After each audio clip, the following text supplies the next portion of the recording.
I got home early from a Black Ops mission. I found a sheriff's cruiser in my driveway and screaming coming from my basement. My 8-year-old son was chained to the wall. My wife was filming while the sheriff beat him. Let's see how long he survives, she laughed. The sheriff saw me. What the hell are you doing here? They made a grave mistake. They hurt my son. Dan Banks had killed 17 men in his career, each death precise and necessary.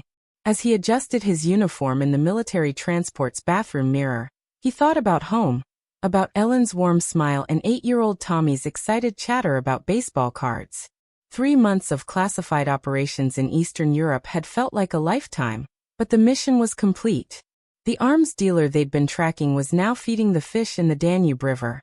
Dan's reflection showed a man carved from granite, 6'2", with a weathered face marked by a scar running from his left temple to his jaw. A souvenir from Kandahar.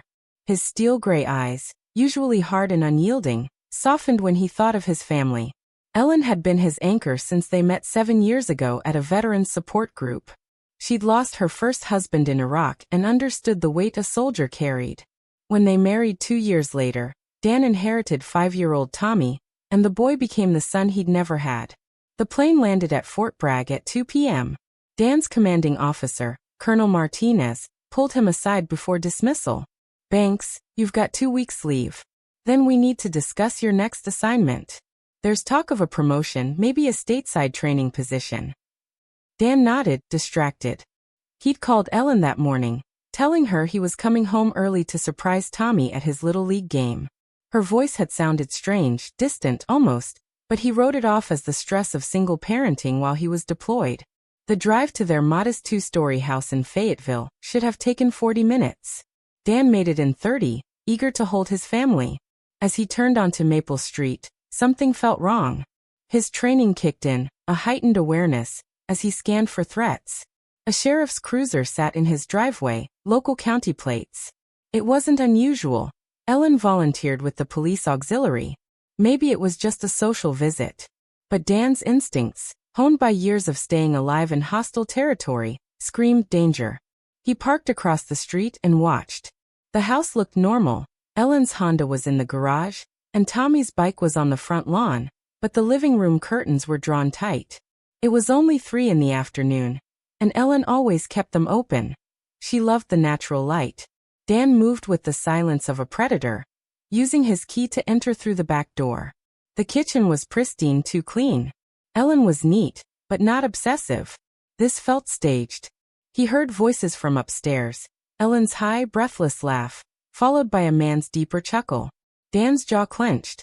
The sounds were intimate.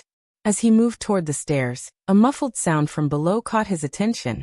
A thumping, rhythmic, and desperate noise from the basement. Tommy, he whispered. His blood turned to ice. The basement door was locked from the outside with a deadbolt. Ellen had claimed it was for storage security, and Dan had installed it himself. His hands shook as he turned the lock. What he found downstairs would haunt him forever. The basement had been converted into something from a nightmare. Tommy was chained to a support beam, his wrists raw from struggling. Duct tape covered his mouth, but his eyes were wide with a mix of terror and relief when he saw his father. But it was the setup around him that made Dan's vision go red. Video cameras on tripods, professional lighting, and a laptop open and recording. Dad. Tommy's muffled scream came through the tape as Dan rushed to free him.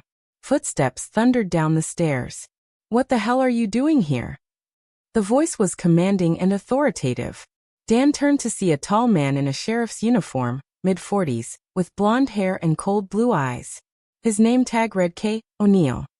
Behind him, Ellen appeared, her face pale, wearing only a silk robe. Dan, you weren't supposed to be back until... Until when? Dan's voice was deadly quiet as he pulled Tommy close. The boy was clinging to him, sobbing. Until you finished whatever sick game this is? Sheriff Kelvin O'Neill's hand moved to his weapon. You need to calm down, soldier boy. You're interfering with official police business. Dan's laugh was hollow, devoid of humor. Official business? Is that what you call chaining an 8-year-old in a basement? Let's see how long he survives, Ellen said, her voice taking on a cruel edge Dan had never heard before. That's what we were going to find out. The woman he loved, trusted, and married was a stranger. Worse than a stranger, a monster. You made a grave mistake, Dan said, his voice carrying the promise of violence. You hurt my son. The standoff lasted 3 seconds. Dan Banks had survived Fallujah and countless classified operations because he could process threat assessments faster than most people could blink. Sheriff O'Neill was reaching for his service weapon. Ellen was backing toward what looked like a panic button mounted on the wall.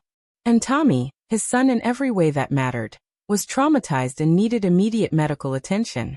Dan moved like death itself. His left hand caught O'Neill's wrist as the gun cleared its holster, twisting with surgical precision until bones snapped. The weapon clattered across the concrete floor.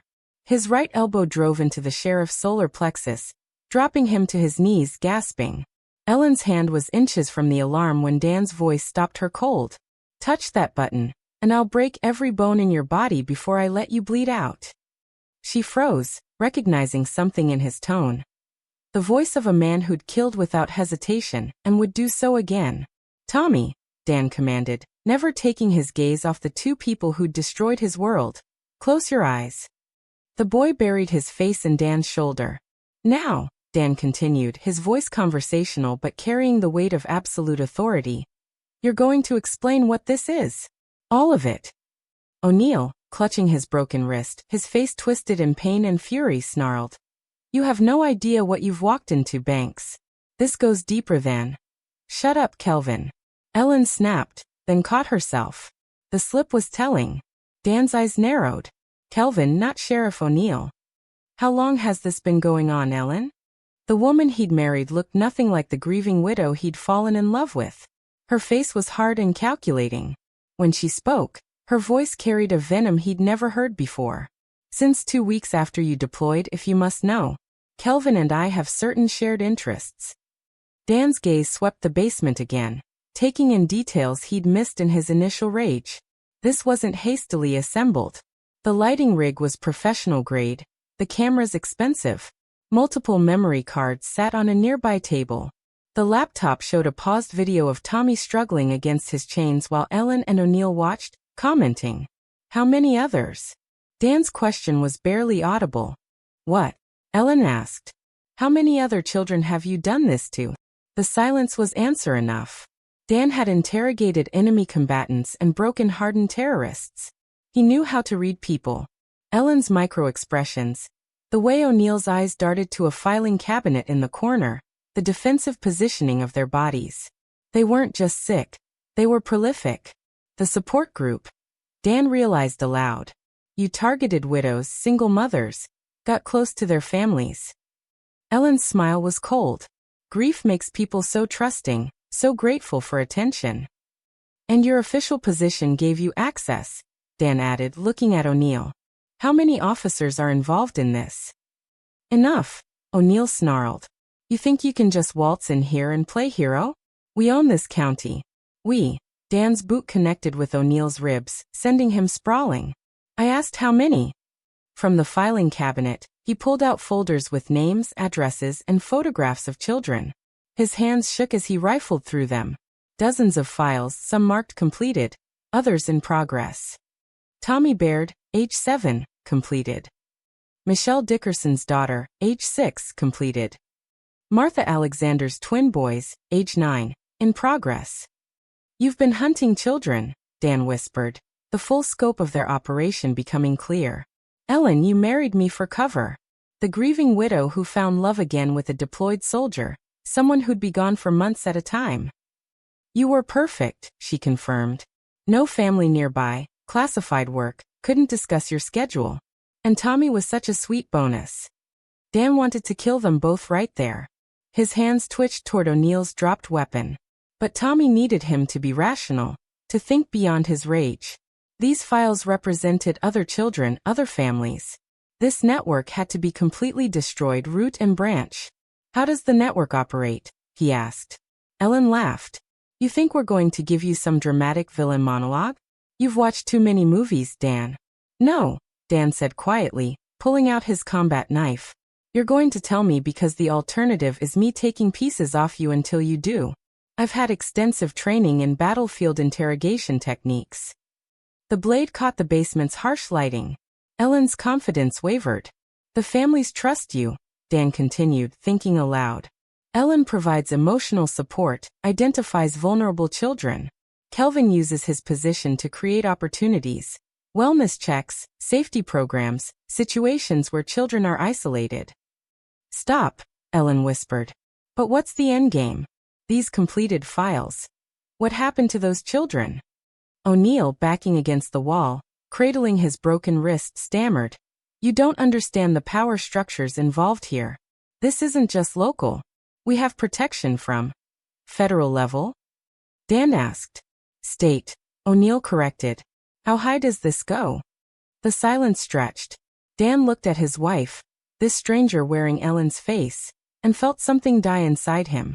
Not love, that had been murdered the moment he found Tommy chained in their basement, but any remaining trace of the man who had believed in second chances, in redemption, in the possibility that people could change.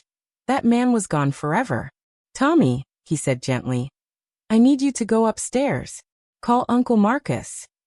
Marcus Webb was Dan's former squad leader, now working private security in Charlotte. Tell him code black. He'll understand. As Tommy climbed the stairs on unsteady legs, Dan turned back to his prisoners. Because that's what they were now. Prisoners of war in a conflict they'd started the moment they touched his son. Here's what's going to happen, Dan said, his voice carrying the finality of a death sentence. You're going to give me every name, every location, every detail of this operation. Then you're going to help me destroy it completely. And if we refuse? O'Neill challenged. Dan's smile was empty of everything except promise. Then I'll show you why they sent me to places that don't exist on maps to do things that never happened. Marcus Webb arrived within 90 minutes, bringing equipment that would have made the NSA envious. Dan's former team leader took one look at the basement setup and didn't ask questions. He simply began documenting everything with military precision. The two men had been through enough black operations to communicate with glances and gestures. How deep? Marcus asked, photographing the filing cabinet's contents. Federal connections, according to our friend here. Dan nodded toward O'Neill, who was zip-tied to a chair. Ellen sat similarly restrained nearby, her earlier arrogance replaced by growing fear. Marcus whistled low. That complicates extraction, doesn't complicate elimination. While Marcus worked, Dan studied the network structure.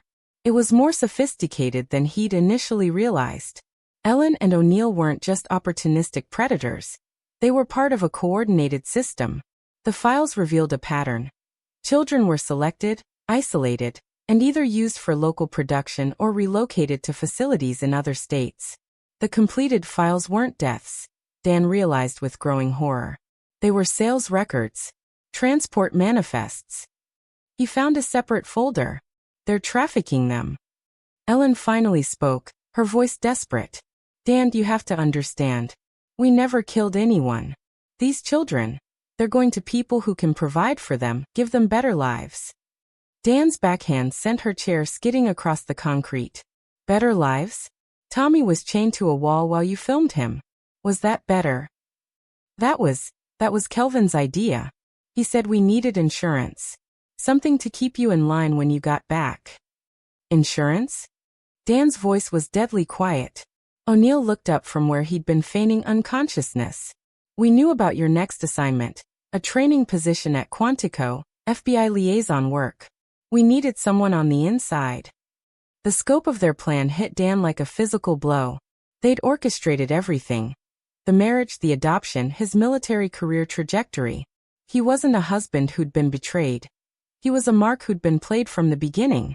How long has this been planned? He demanded. 3 years, Ellen admitted. Since we identified you as a high-value target. Marcus paused his documentation. Target for what? Recruitment, O'Neill said. The network always needs military assets, especially special ops personnel with clean records and psychological evaluation scores indicating strong moral flexibility under pressure. Moral flexibility? Dan repeated. You thought torture would make me join you? We thought finding Tommy's body would break you, Ellen said matter-of-factly. Grief makes people malleable. Then Kelvin would investigate, Be your shoulder to cry on. Introduce you to opportunities for financial enhancement. It's worked before. Dan stood perfectly still, processing the revelation. They'd planned to murder Tommy, then use his grief to recruit him into child trafficking. The cold calculation of it was staggering. The other families, he said. How many military targets? 17 active recruitments, Anil answered, perhaps hoping cooperation might save his life. Different approaches for different psychological profiles. Some through romance, others through financial pressure, blackmail, or family threats. Marcus held up a file marked Operation Broken Arrow. Inside were psychological profiles of special operations personnel, their weaknesses, their families. Dan's own profile was there, marked Primary Target, Phase 3. Phase 3. Marcus asked. Activation, Ellen explained. Once recruited, assets are given increasingly sensitive assignments. Eventually, they become full operational partners.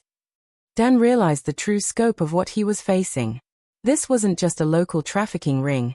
It was a systematic corruption network targeting the military's most elite units. How many good soldiers had been turned? How many children had been sacrificed to build this cancer inside America's defense structure?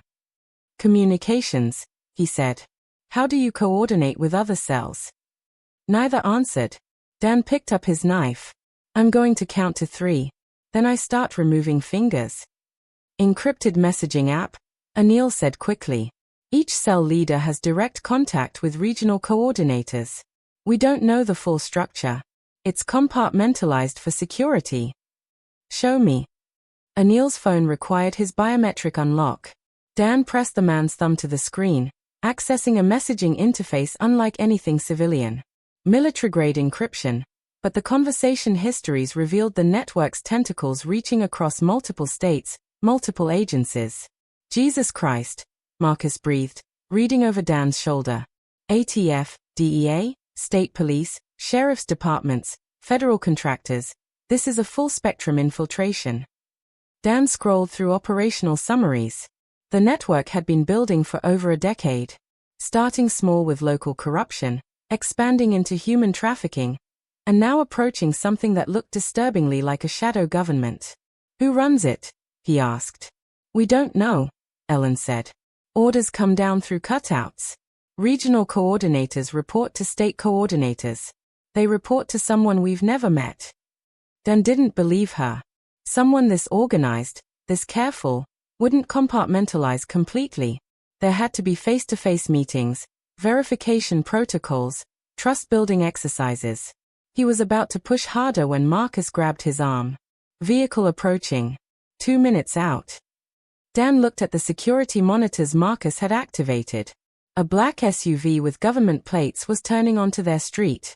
Not police, not military. The kind of unmarked vehicle that meant federal law enforcement or intelligence services. Backup. Dan asked his prisoners. More like cleanup, Anil said with a sick smile. We missed our last check-in.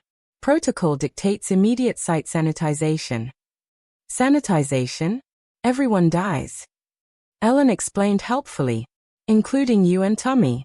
Car accident, gas leak, murder-suicide. They have people who specialize in making problems disappear. Dan's mind raced. The basement was a tactical nightmare. 1 entrance, no cover. 2 hostages who couldn't be moved quickly. Upstairs, Tommy was vulnerable. The approaching team would have superior numbers, federal resources, and no constraints on collateral damage. But Dan Banks hadn't earned his reputation by fighting fair battles. Marcus, how much C4 did you bring? 2 pounds. Good. Because we're about to teach these federal bastards what happens when you threaten family. Dan's smile was the last thing either Ellen or Anil ever saw. The explosion took out the basement, the foundation, and the better part of the first floor. Dan and Marcus had evacuated Tommy through the storm drainage system behind the house 60 seconds before the charges detonated. From their position in the neighboring woods, they watched the Black Suv's occupants race toward the burning ruins. 4-man team, Marcus observed through binoculars. Federal gear, but no identifying marks. Shadow units. Probably CIA or DHS contractors.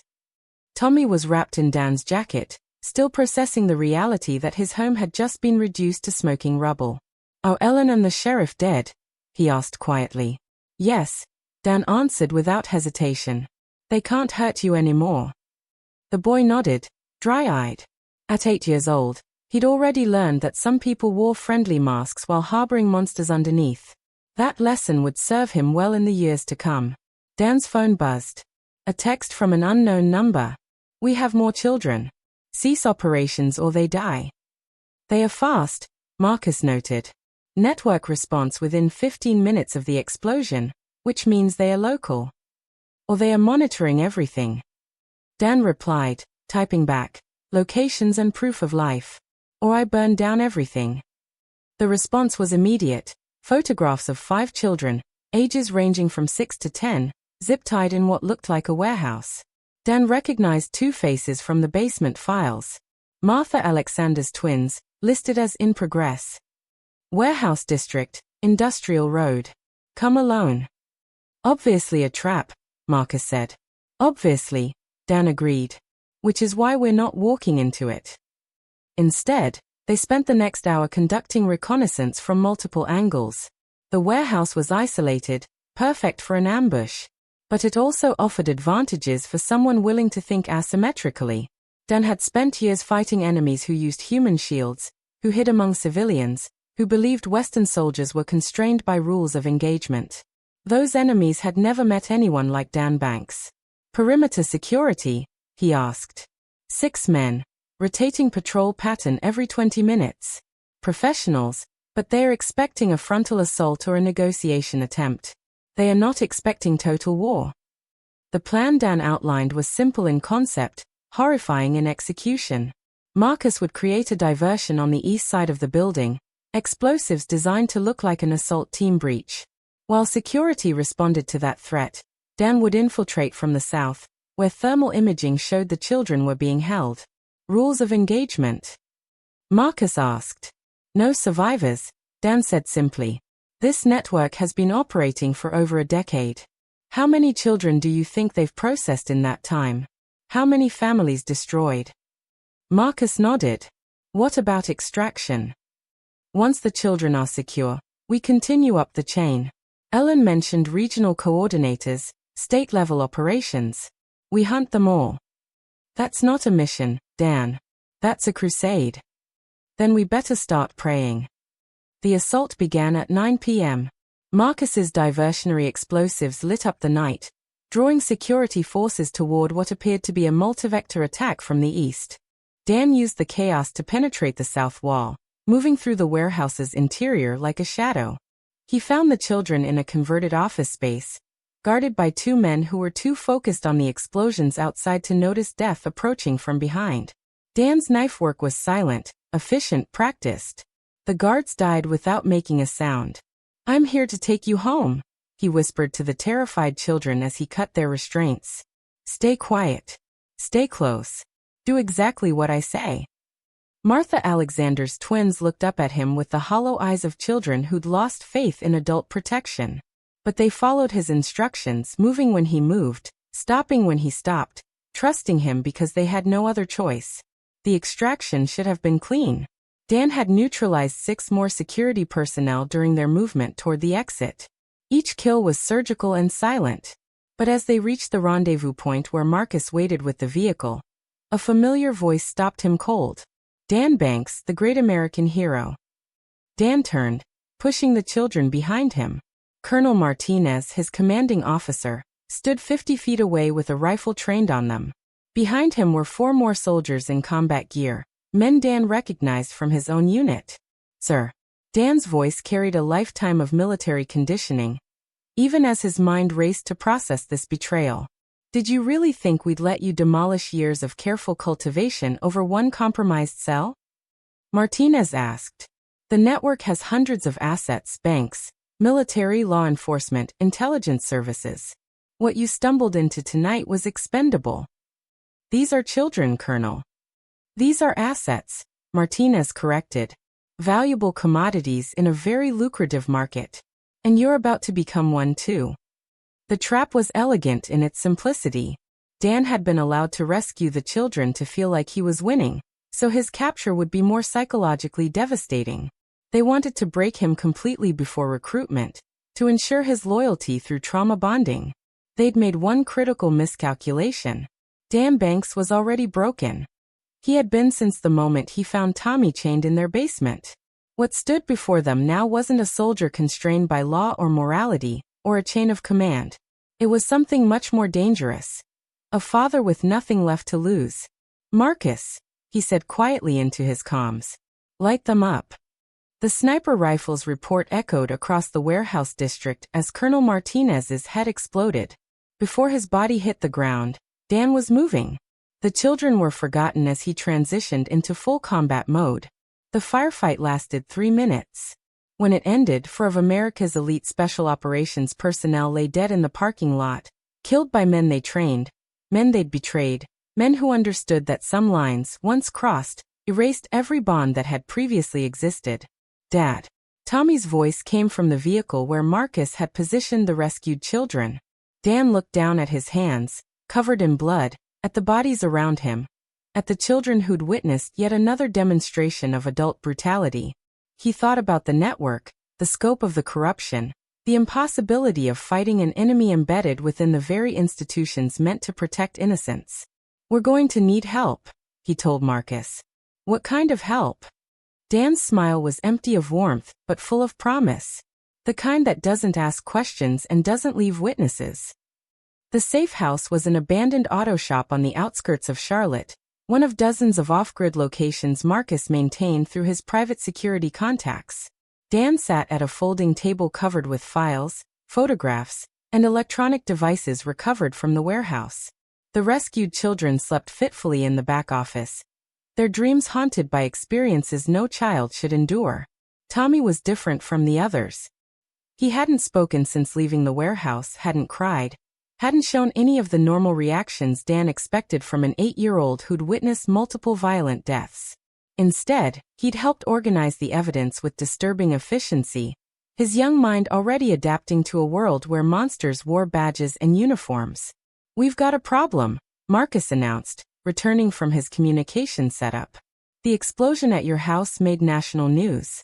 Domestic terrorism investigation. FBI task force, the works." "Cover story?" Dan asked without looking up from Colonel Martinez's encrypted phone. "Gas leak explosion killed 3 people. You, Ellen, and Sheriff O'Neill. Tommy's body was too damaged to identify, but he's presumed dead. You're officially a ghost." "Good. Dead men don't leave paper trails."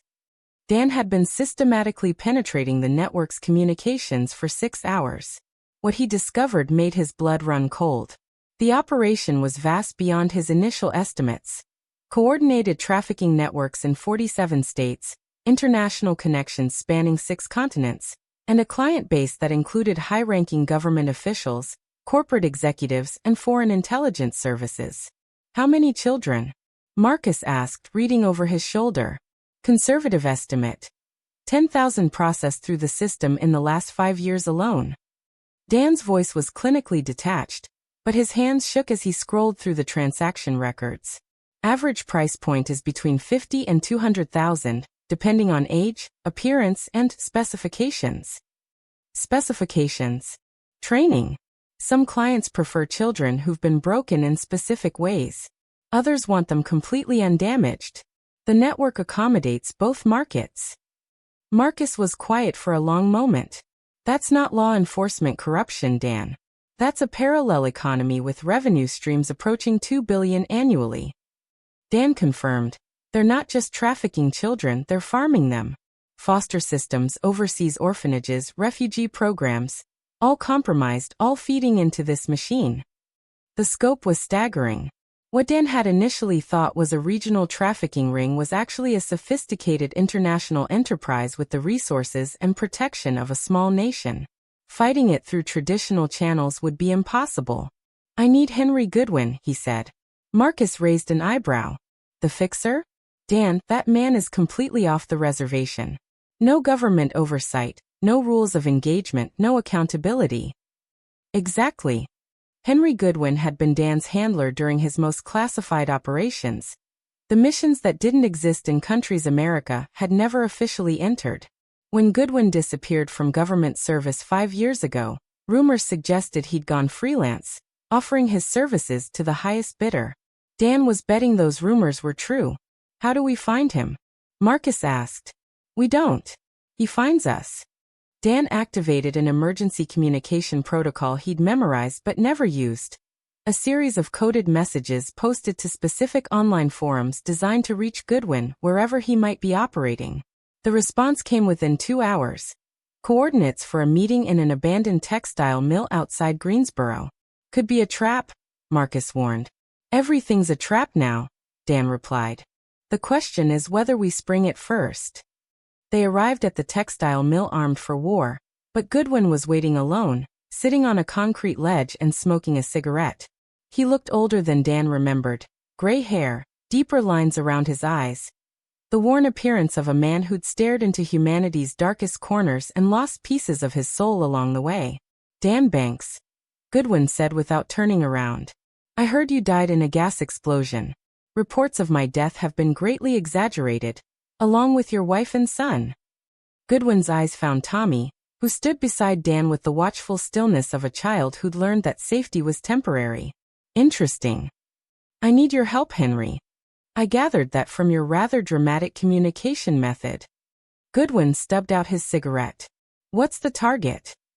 Dan handed him a folder containing everything they'd uncovered about the network. Goodwin read in silence, his expression never changing, but Dan noticed his hands tighten on the papers. Ambitious, Goodwin said finally. Stupid but ambitious. You want to declare war on an organization with billions in resources, federal protection, and international connections. Yes. Using what army? Whatever army you can provide. Goodwin laughed, but there was no humor in it. My services don't come cheap, Dan. And this isn't the kind of job with a high survival rate. Name your price. Complete operational autonomy. No oversight, no rules of engagement, no questions about methods or casualties. Done. And when it's over, when this network is completely destroyed, you and I never met. You know nothing about what happens next. Dan considered this. What happens next? International expansion. There are similar networks in Europe, Asia, South America. All connected, all feeding the same global market. Destroying the American operation will just be the beginning. The implications hit Dan like a physical blow. This wasn't about saving his son or getting revenge. This was about uncovering a cancer that had metastasized throughout human civilization itself. How long have you known? He asked. Years, Goodwin admitted. I've been building assets, gathering intelligence, waiting for the right moment to move. Your little domestic situation just provided the perfect catalyst. You've been watching me. I've been watching everyone, Dan. The network recruits from military special operations for a reason. We're the only people with the skills and moral flexibility to fight them effectively. Dan realized he was being recruited again, but this time for a war he believed in. What do you need from me? Complete access to your intelligence, your contacts, your son's testimony about network operations. Tommy's 8 years old. Tommy's 8 years old, and has seen more of their operational structure than most federal investigators. Children notice things adults miss: faces, voices, procedures, security measures. Dan looked at his son, a boy who'd been through hell but was still standing, still fighting, still trusting him to make the right choices. Tommy, what do you think? The boy's voice was steady, older than his years. I think they hurt other kids like they hurt me. And I think someone should stop them. Goodwin smiled, the first genuine expression Dan had seen from him. I like this kid. He's got potential for what? Survival, Goodwin said simply. In the war that's coming, that's going to be the most valuable skill of all. The war began at 3 a.m. on a Tuesday morning with the systematic elimination of 7 network coordinators across 4 states. Goodwin's assets moved like shadows. Former special operations personnel, intelligence operatives, and mercenaries who'd been cast out by various governments for being too efficient at violence. They struck simultaneously, precisely, leaving no survivors and no evidence that could be traced back to any organization or individual. Dan coordinated from the Charlotte safe house, using encrypted communications to track progress and adjust targets based on real-time intelligence. Tommy had provided detailed descriptions of the men who'd visited Ellen and O'Neill, and facial recognition software had identified 12 key players in the regional network. By dawn, 8 of them were dead. Response time? Dan asked as reports filtered in. Faster than expected. Goodwin replied through the secure link. Federal task forces mobilizing in all affected areas.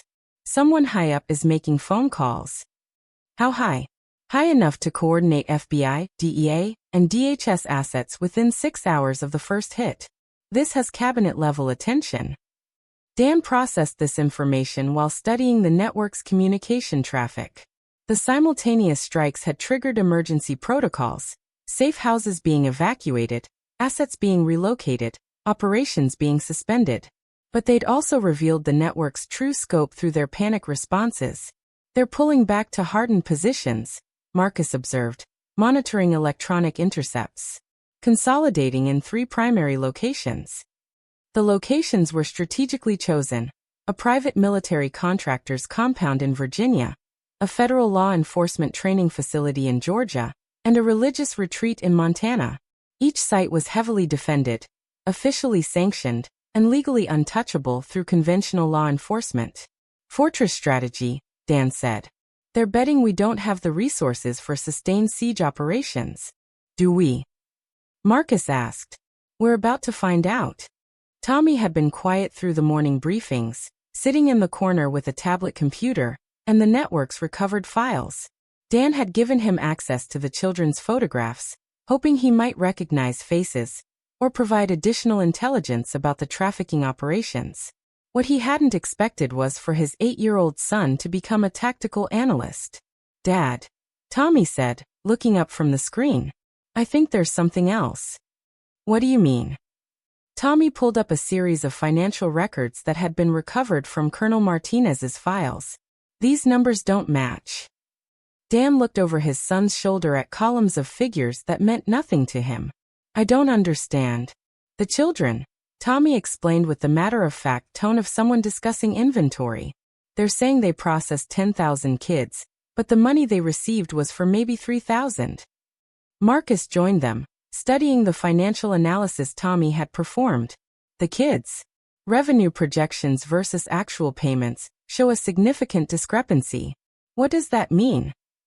It means they're lying about the numbers, Tommy said.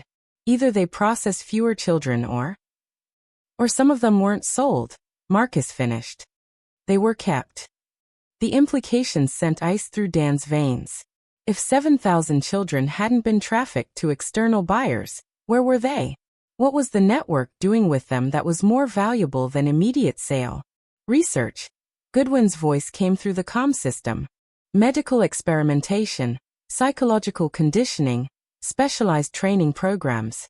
The network isn't just trafficking children, they are manufacturing them.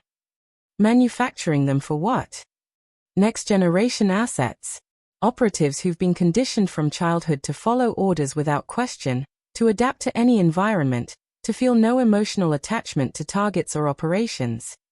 Dan thought about Tommy's unusual calmness during the violence, his analytical approach to the network structure, his acceptance of necessary brutality. How long does the conditioning take? Varies by age and psychological profile, but generally speaking, children processed through the system emerge as functional sociopaths with specialized skills. And the ones who don't adapt. Disposed of, Goodwin said simply. The network has very high standards for quality control.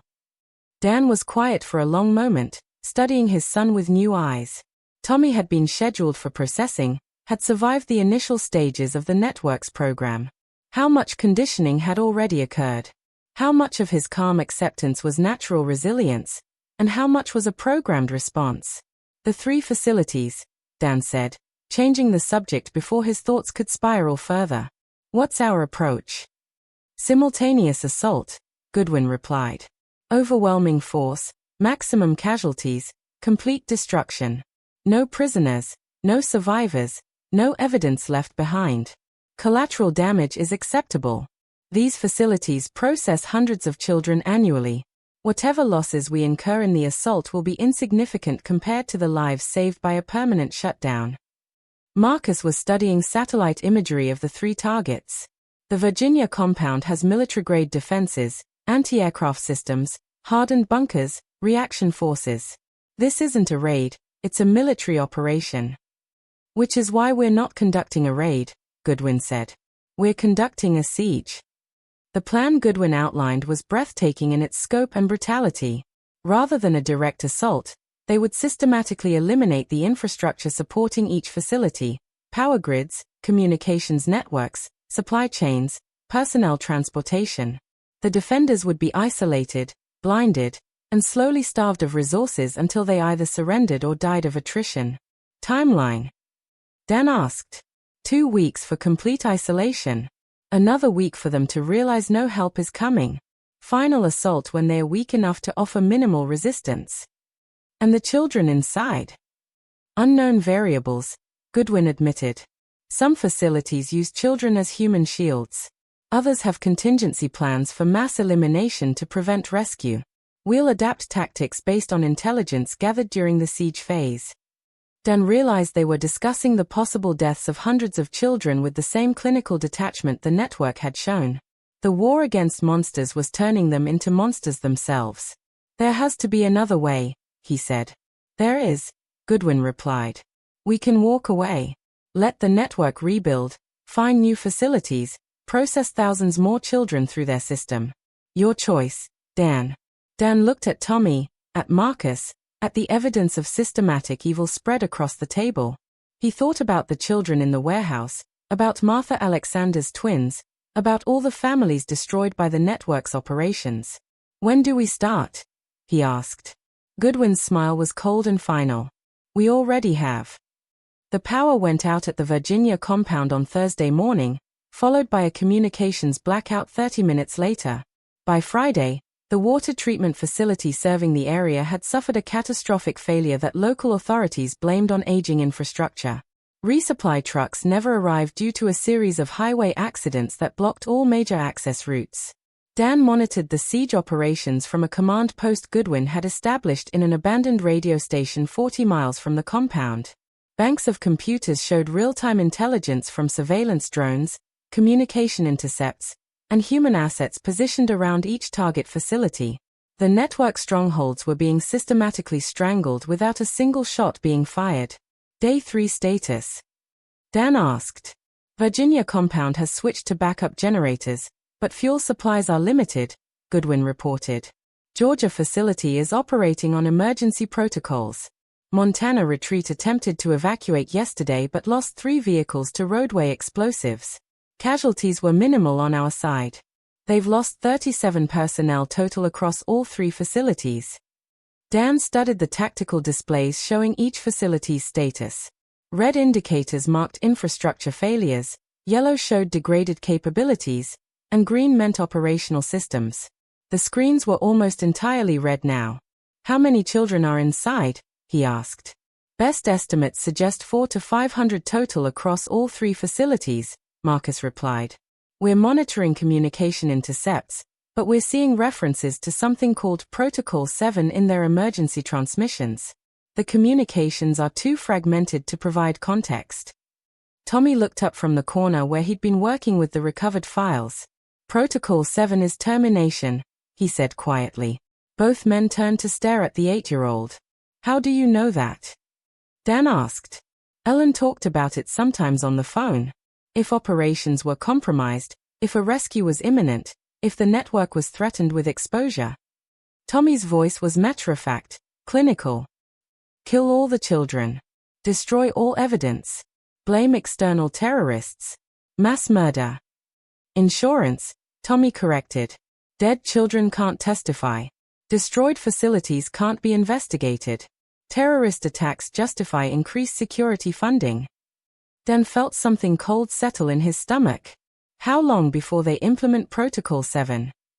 Usually 7 to 2 hours after initial compromise detection, Tommy replied, consulting his notes. But variables include external pressure, media attention, and assessment of rescue probability. Which means tomorrow, Goodwin said. Having listened to the conversation, they implement tomorrow morning, which means we assault tonight.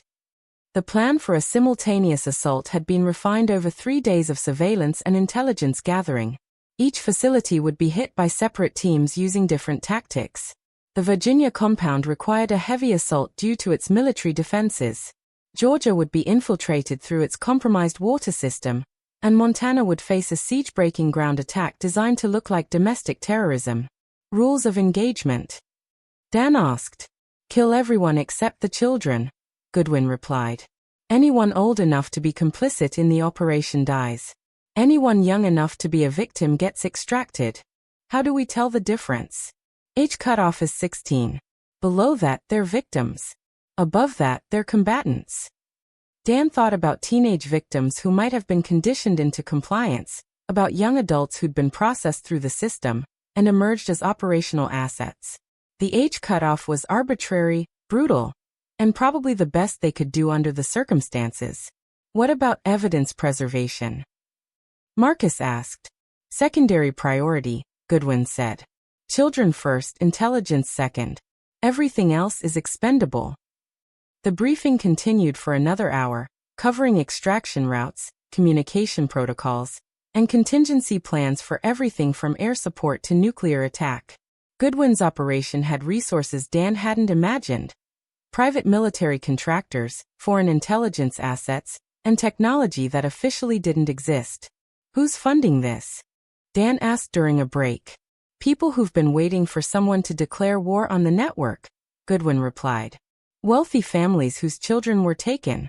Foreign governments tired of their citizens being trafficked. Intelligence services that lost personnel to network recruitment efforts. How long have you been planning this? 8 years. Since my own daughter disappeared during a school trip to Washington, D.C., Dan went quiet.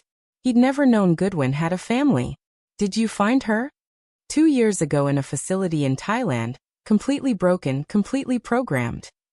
Goodwin's voice was steady, controlled. She didn't recognize me. Didn't remember her name, her childhood, her life before.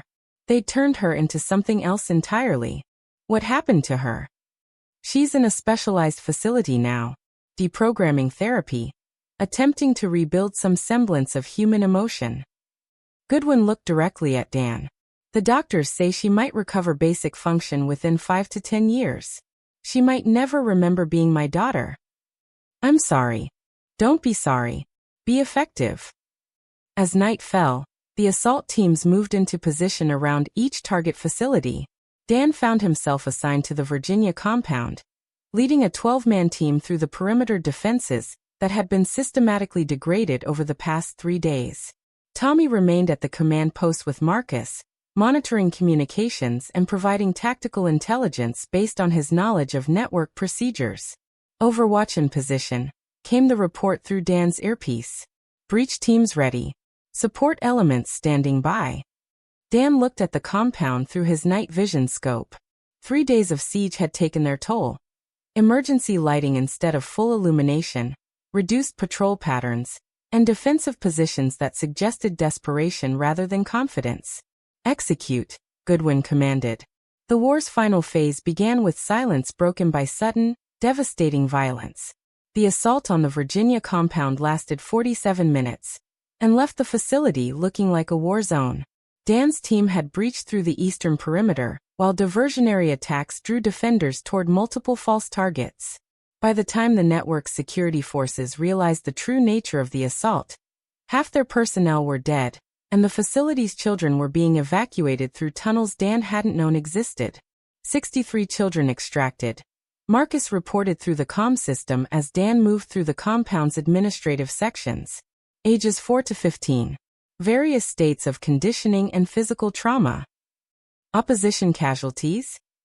Dan asked, stepping over the body of a guard who'd been trying to execute children when Dan's bullets found him. All hostile personnel neutralized. No survivors.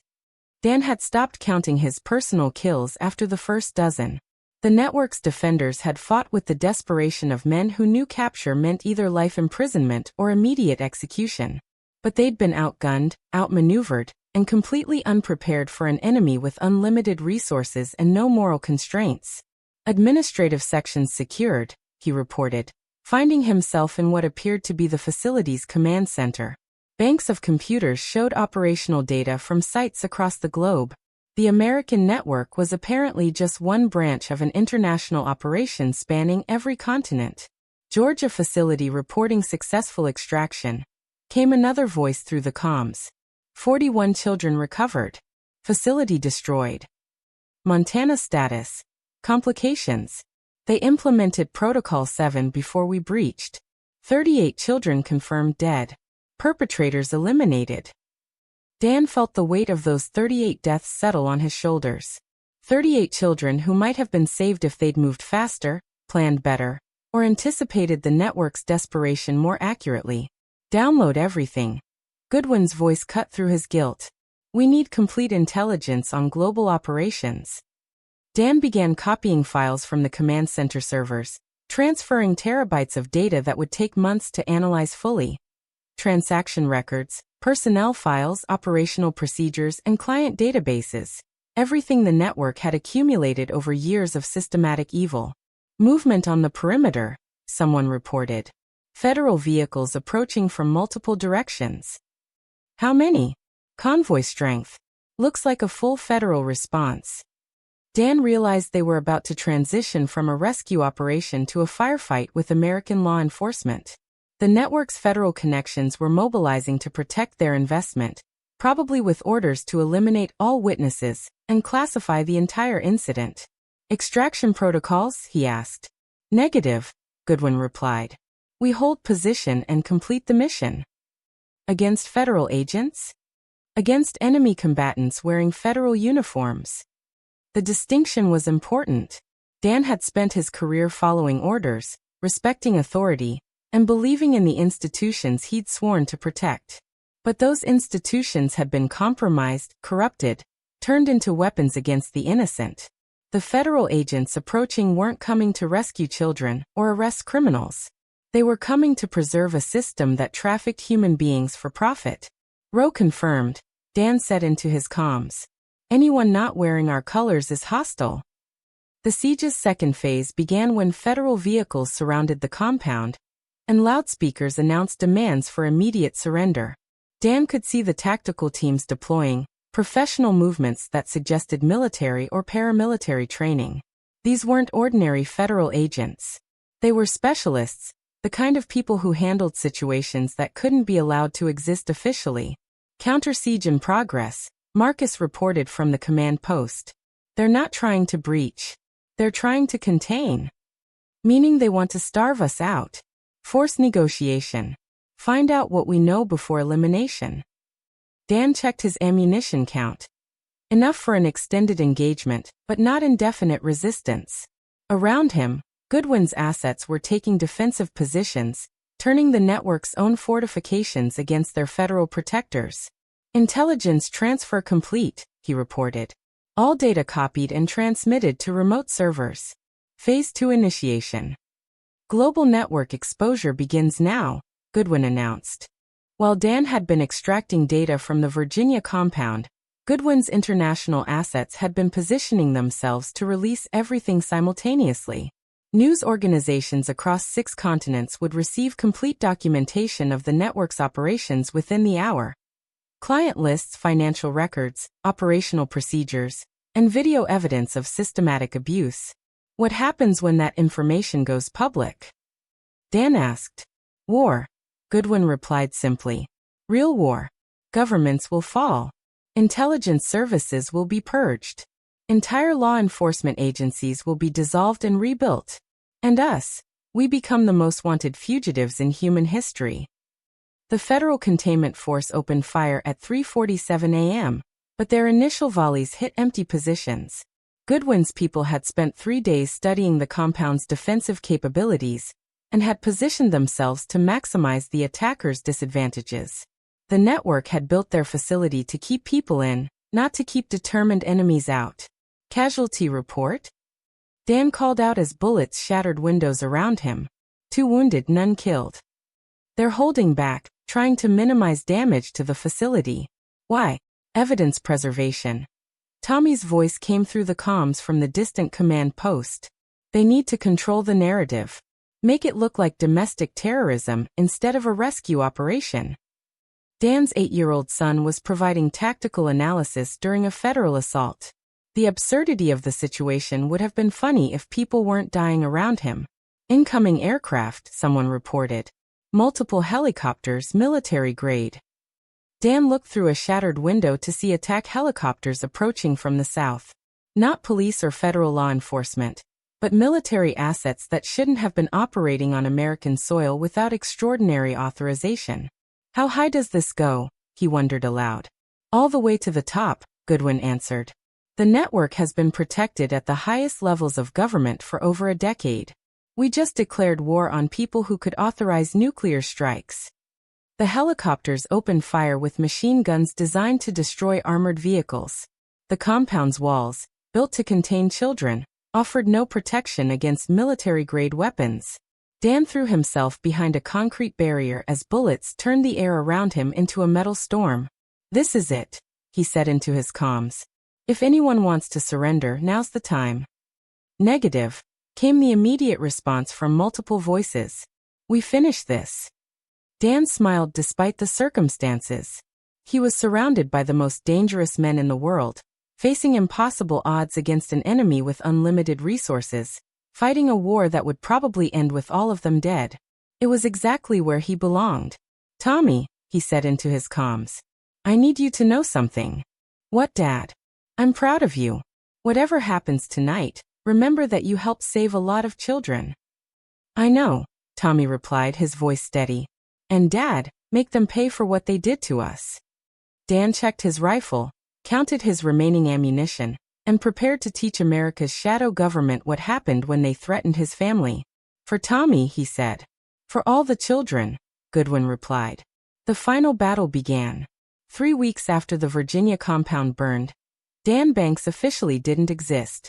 The federal government had classified the entire incident, declared all participants dead, and begun the systematic process of erasing any evidence that the network had ever operated on American soil. News organizations that had received Goodwin's intelligence packages found their stories killed by national security orders. Their reporters reassigned or simply disappeared. But the information had already spread too far to contain completely. Dan sat in a cafe in Prague, reading news reports on a laptop connected through 7 proxy servers. The European Union had launched formal investigations into trafficking networks in 12 member nations. The Australian Parliament was conducting emergency sessions about institutional corruption. 3 African governments had fallen when their involvement in child trafficking was exposed.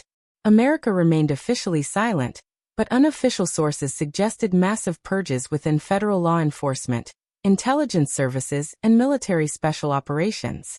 The network's American branch was being systematically destroyed, its assets eliminated, its facilities closed and sanitized. Coffee?